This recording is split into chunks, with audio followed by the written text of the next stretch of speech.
Baik, selamat pagi teman-teman para mahasiswa yang sedang mengambil mata kuliah ya, tata kelola ekonomi global. Pada kesempatan ini saya memberikan satu alternatif untuk kita lihat sama-sama karena seharusnya memang kita sudah harus memasuki pertemuan ketujuh dari kuliah kita. Hanya karena terkendala liburan 2 minggu lalu, sehingga akan saya ganti pada hari ini untuk eh, sebagai pengganti ya kuliah hari libur. Pada kesempatan hari ini saya mau mengawali sesi baru. Kalau dalam beberapa minggu lalu kita sudah membahas tentang bagaimana tata kelola perdagangan global itu kita selami, kita lihat, kita pelajari bersama. Maka pada kesempatan hari ini kita akan mengawali bagaimana tata kelola keuangan atau finansial global itu diselenggarakan dari waktu ke waktu. Nah, hari ini lebih pada pengantar yang barangkali juga mengantarkan kita bagaimana kita akan memahami tata kelola ekonomi global. Saya akan share screen berkaitan dengan keberadaan ya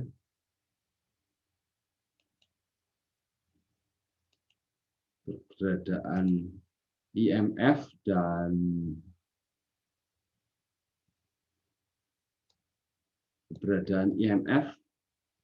dan Bank Dunia sebagai lembagaan yang didirikan oleh negara-negara sekutu pada era Perang Dunia Kedua, yang kemudian ini menjadi cikal bakal bagi rezim global, terutama dalam hal keuangan global. IMF dan Bank Dunia itu merupakan proses perjalanan bangsa-bangsa bagaimana mereka memikirkan dalam situasi Perang Dunia Kedua itu sedang berkecamuk, di mana Perang Dunia Kedua itu dimulai 1939, kemudian baru berakhir di 1945. Dan perlu kita lihat juga bahwa sejarah perkembangan dunia pada saat itu 1939 itu belum jauh dari kondisi di mana dunia sedang mengalami depresi yang luar biasa, yaitu sekitar tahun 1929 sampai 1930, dan dampaknya baru terasa mulai pulih di tahun 1935, tetapi kemudian disertai ya gejolak Perang Dunia Kedua yang dimulai di tahun 1939. Jadi situasi dunia pada saat itu sedang mengalami kacau balau dan pada kondisi di mana negara-negara kalah perang itu berada pada posisi yang berantakan.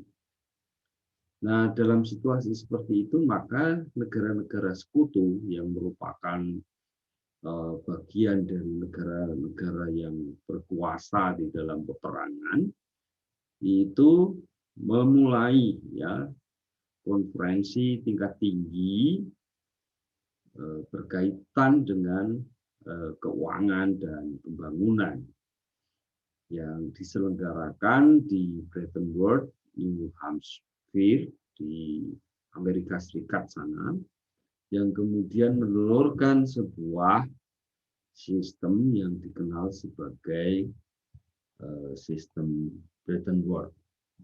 Sehingga saya pada kesempatan ini pertama akan menampilkan bagaimana Bretton Woods Agreement itu ditetapkan dengan kemudian memutuskan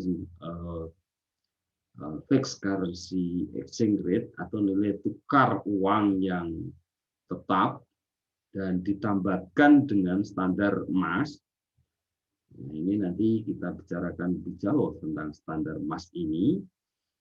Kemudian agreement ini disepakati melibatkan 44 negara dan hampir sekitar 139 delegatus yang kemudian mensepakati ya berdirinya International Monetary Fund dan Bank Dunia. Nah, memang dalam perkembangannya the fixed currency exchange rate system sebagai bentuk dari kesepakatan Bretton Woods yang pertama itu sebenarnya banyak mengalami kegagalan dan kemudian rezim sistem nilai tukar tetap ini itu berakhir di tahun 1970-an. Ya, kenapa demikian? Nanti kita akan lihat apa yang menyebabkan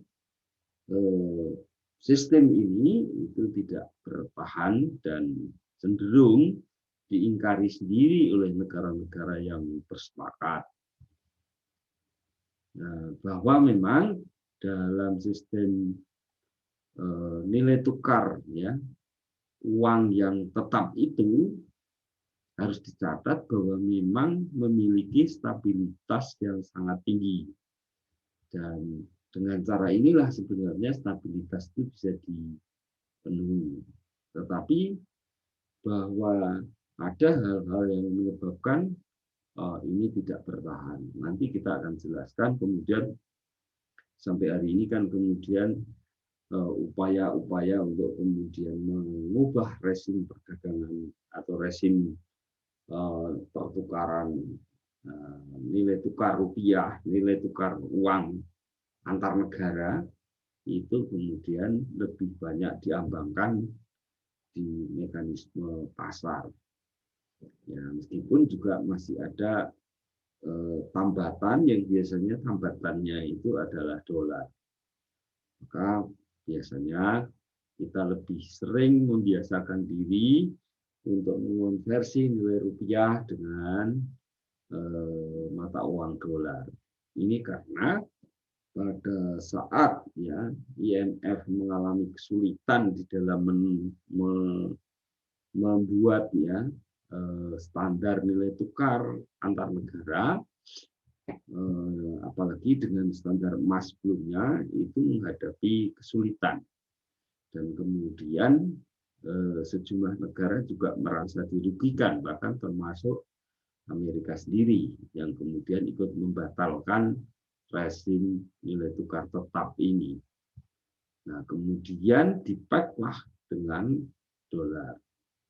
Nah keputusan-keputusan seperti ini kemudian yang perlu kita lihat bahwa posisi hari ini membuat stabilitas nilai tukar itu cenderung volatil, artinya cenderung naik turun dan fluktuasinya makin tinggi di dalam sistem pertukaran mata uang di dunia, sehingga upaya untuk menciptakan stabilitas itu cenderung menjadi semakin sulit. Nah, di bacaan pertama, ya saya sesungguhnya menyampaikan mengenai sejarah perkembangan IMF dan Bank Dunia.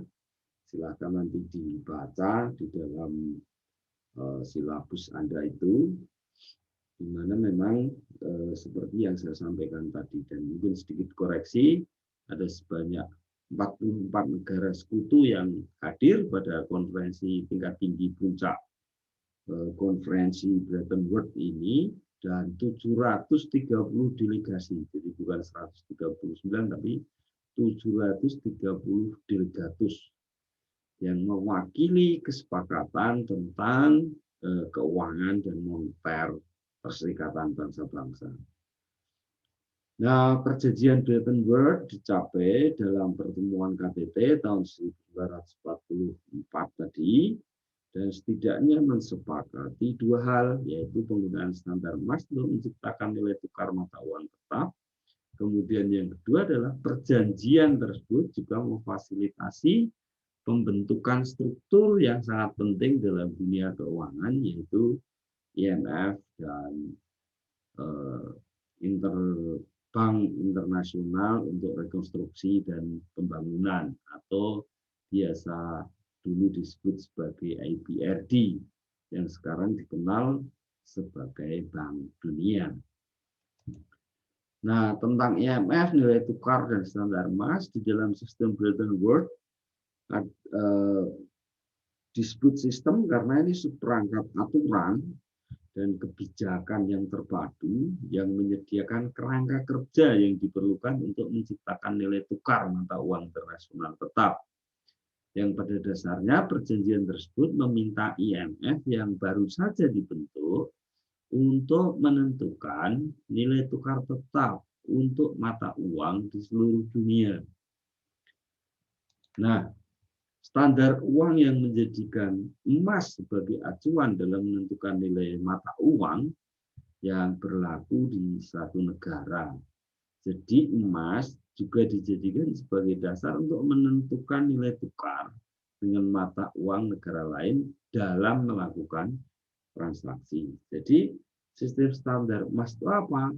Jumlah uang yang ada dalam suatu negara itu harus mengikuti dan menyesuaikan nilai emas yang dimiliki.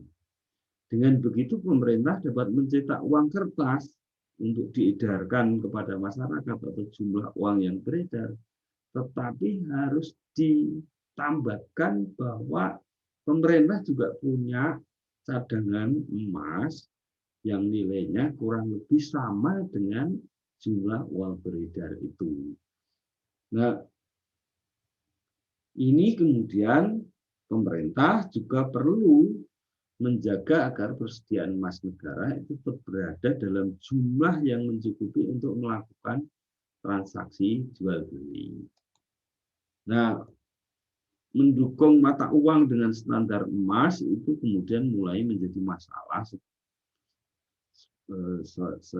sepanjang akhir 1960-an, dan celakanya lagi justru negara adidaya yang waktu itu menjadi sangat menentukan itu memberi informasi kepada IMF bahwa kemampuan untuk mengubah dolar menjadi emas itu ditangguhkan sementara. Tetapi pengertian sementara ini yang kemudian sebenarnya menjadi pukulan keras bagi upaya untuk membangun keberlanjutan dari kesepakatan fixed rate yang kemudian ditambahkan dengan emas.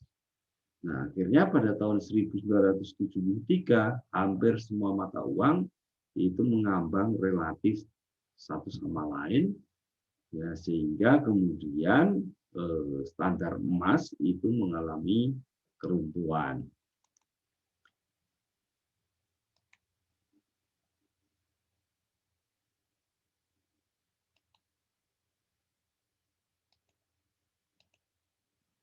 Nah,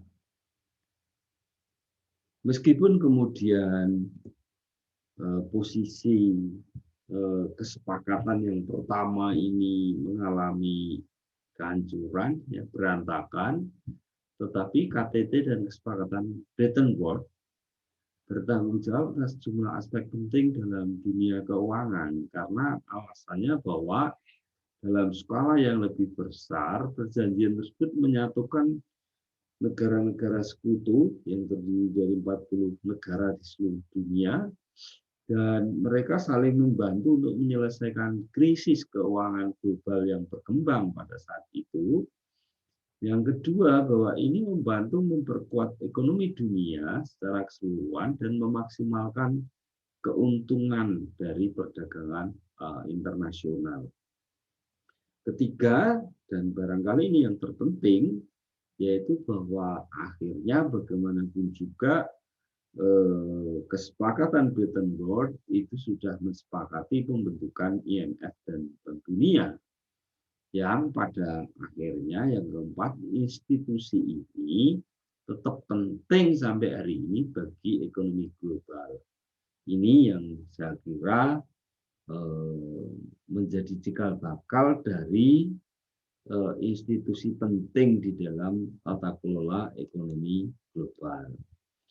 Nah, hanya kemudian setelah standar emas itu tidak terjadi, maka sebenarnya kemudian yang muncul adalah menambahkan masing-masing nilai tukar itu dengan dolar. Lalu perkembangannya kemudian dilakukan juga terhadap mata uang common union di Eropa yang namanya euro. Tetapi yang menarik ya bahwa sistem moneter internasional ini menghadapi ya pro dan kontra sesungguhnya, karena ini terlihat pada sejumlah artikel yang ditulis oleh sebuah lembaga riset yang nanti silahkan dibaca, yang kemudian disebut sebagai catatan atas Bretton Woods kedua ini. Ada kelompok-kelompok yang mengadvokasi bahwa kebijakan menambahkan nilai tukar dengan sejumlah mata uang itu menjadi penting. Ya, itu misalnya dengan dolar dan euro. Nah, analisis mereka bahwa perkembangan itu sebenarnya muncul juga di Uni Moneter Asia, di mana Cina itu menjadi sebuah kekuatan baru, dan Jepang, ya ini kawasan Asia Timur ini tetap menjadi titik sentral yang juga berperan untuk ikut menentukan di dalam sistem moneter dunia, minimal di kawasan Asia. Tetapi menurut para tokoh, ya, menurut para ahli, justru itu yang akan menimbulkan kerentanan-kerentanan, ya. Dan menurut penulis ini yang tergabung di dalam BFA Research ini, itu mengatakan bahwa kalau kemudian kebijakan itu muncul di mana Uni Moneter Asia itu memang mirip dengan Europe, Common Union-nya Europe, ya, IO, ya, Europe Union begitu. Tetapi banyak yang menolak, banyak yang kemudian mengkritisi bahwa tampaknya kalau kemudian muncul sejumlah kekuatan-kekuatan moneter baru yang kemudian itu menjadi mata uang pusat di beberapa negara, itu justru akan membuat ketidakstabilan yang lebih tinggi. Sehingga mereka menyarankan bahwa sistem saat ini tampaknya akan jadi lebih stabil ketika Amerika Serikat memutuskan untuk tetap memainkan peran sebagai negara pusat, dengan kemudian juga anchoring ekspektasi terhadap inflasi. Karena kalau kemudian terjadi beberapa kekuatan, ada dolar, ada euro, ada yen dan yuan yang kemudian mendominasi di dalam pasar global, itu akan meningkatkan volatilitas nilai tukar dan berpotensi pada lahirnya inflasi global.